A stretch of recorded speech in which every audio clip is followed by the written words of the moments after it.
Mata tiba-tiba tertuju ke Presiden Prabowo di KTT ASEAN. Semuanya udah kayak sinyal besar yang nggak kebetulan doang. Gue mulai dulu dari MC Radio Television Malaysia yang salah sebut nama Pak Prabowo. Jadi Pak Jokowi.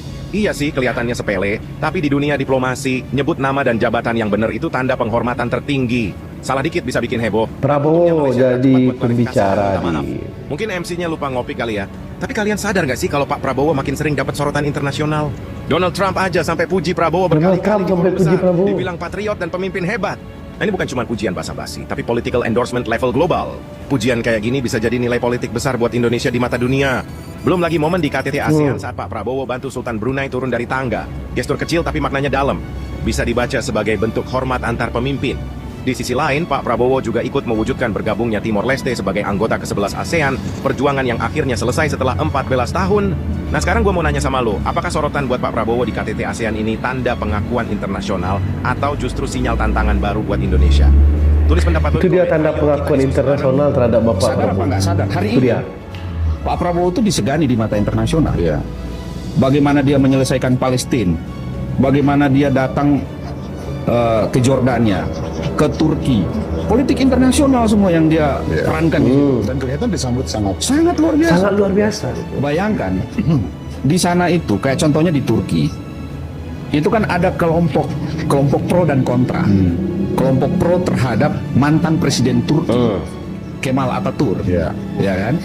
Itu bisa dikemas oleh seorang Prabowo Subianto, Presiden Republik Indonesia, dalam sebuah pidato internasional, dan seluruh parlemen yang ada di dalam parlemen Turki itu memberikan aplaus yang luar biasa.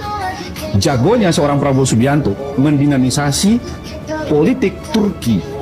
Politik Turki Itu luar biasa.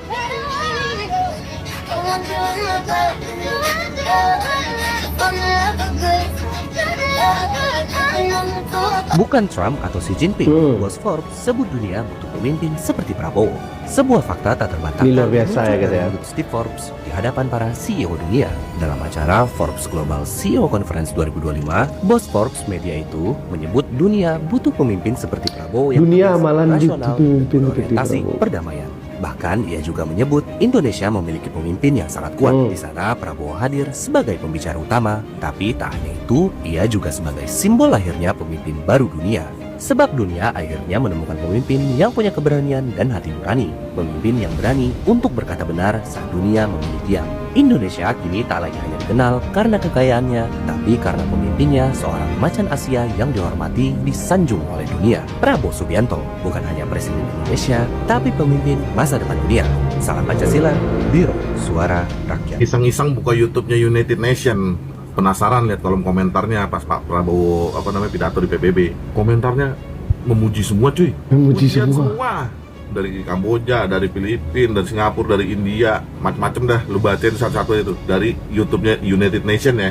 Walaupun bahasa Inggris gue remedial mulu zaman sekolah, tapi gue tahu itu pujian, mana hinaan, mana pujian, gue tahu, gue paham. Di Indonesia malah nomor satu yang presiden Kolombia, gue bingung. Emang bagus, tapi tetap nomor satu bagi gue Pak Prabowo yang keren pidatonya. Nomor dua baru Kolombia tuh. Saya ucapkan sekali penghargaan, terima kasih kepada sahabat dan saudara saya, saudara Prabowo Subianto yang dekat dalam masa senang susah. Ini di antara sahabat setia saya yang pernyataan Perdana Menteri Malaysia Anwar Ibrahim.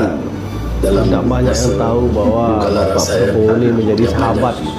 Tidak ramai yang kita boleh catat kehebatan dan keikhlasan mereka, dan saya senaraikan Prabowo Subianto di antara yang terkecuali karena kedekatannya dan kesungguhannya, sehingga akan menimbulkan juga ketidaksenangan dan kemarahan dari pihak tertentu pada itu.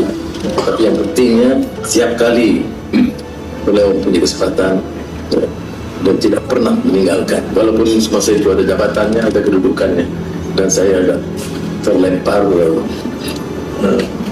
di pelusuk mana-mana dari kata Khairul Anwar pada binatang galang dari kumpulan yang terbuat, tetapi masih ada sahabat yang setia. Dari sekali lagi saya ucapkan keren ya. Momen Presiden Prabowo dispesialkan Raja Malaysia bersama Raja atau Sultan Malaysia yang di Pertuan Agung, Sultan Ibrahim. Hingga para PM presiden bahkan para pangeran Teluk sontak berdiri terkejut. Mereka itu nggak mengira ya jika sahabatnya itu ternyata bukan pemimpin sembarangan dan diistimewakan oleh Raja Malaysia. Tak cukup di situ teman-teman ya. Presiden Prabowo bahkan diminta duduk di samping Yang Mulia Agung saat bersantap. Nah ini terjadi di hari terakhir, di mana awalnya Presiden Prabowo itu sempat tak mengikuti sesi foto di hari kedua.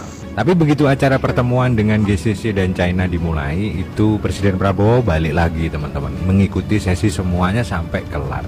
Ya memang ada sedikit kerisauan ya antara para pemimpin ASEAN ini, di mana terutama Presiden Filipina teman-teman, Presiden Marcos itu sempat berkata tegas. Karena apa? Code of Conduct atau kode etik Laut Cina Selatan itu tidak kunjung selesai juga sampai tahun ini. Bayangkan teman-teman, ini nggak selesai.